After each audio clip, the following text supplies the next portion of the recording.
we weren't threatened in the way we were led to believe we were. And that, to me, is a big point. Because there's some force in our society that wants us to believe we're threatened, massively threatened, wants us to go into fear, wants us to ground in fear, wants us to be terrorized. Fear, fear, fear restricts us, diminishes us from the power to take action on behalf of our love, on behalf of each other, on behalf of those who are hurt.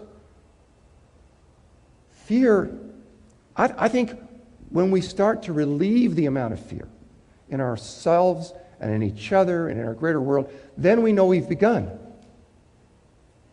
When we start to move into compassion and caring and out of fear, then we know we're doing the work.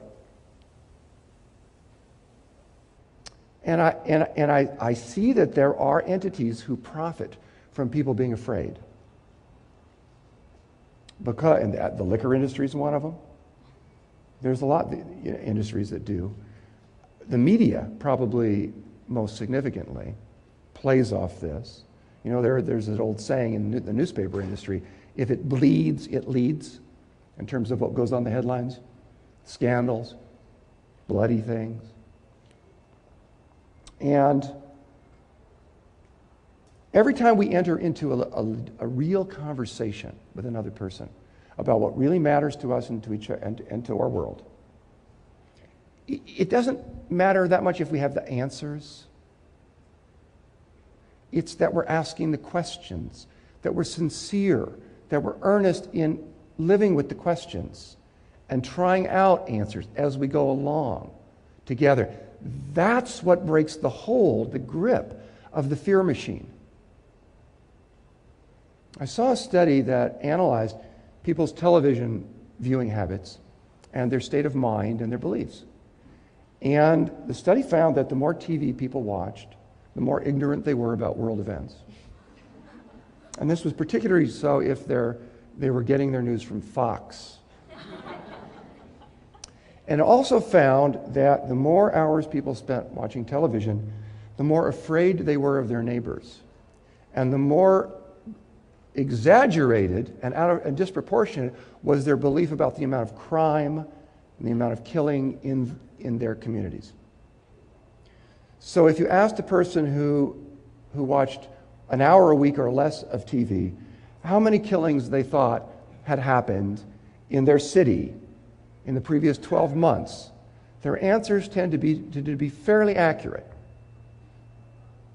Whereas if you ask someone who will watch TV 5 hours a day, the same question, on average, their answers were 20-fold the actual numbers. Their guesses were 20 times what the actual numbers were.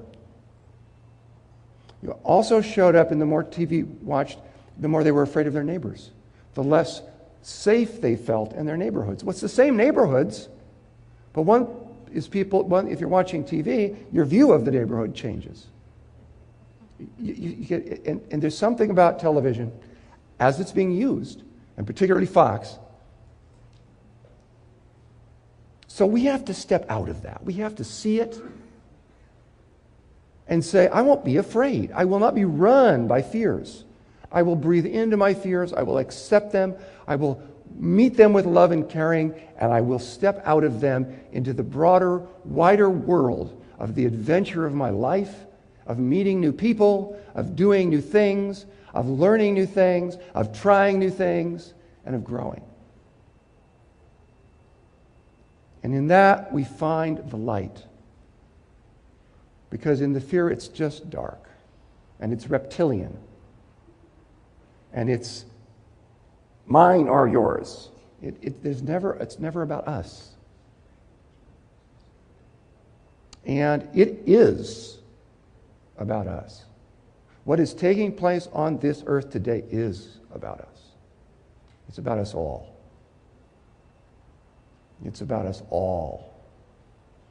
It's about everyone whose voice is not being heard.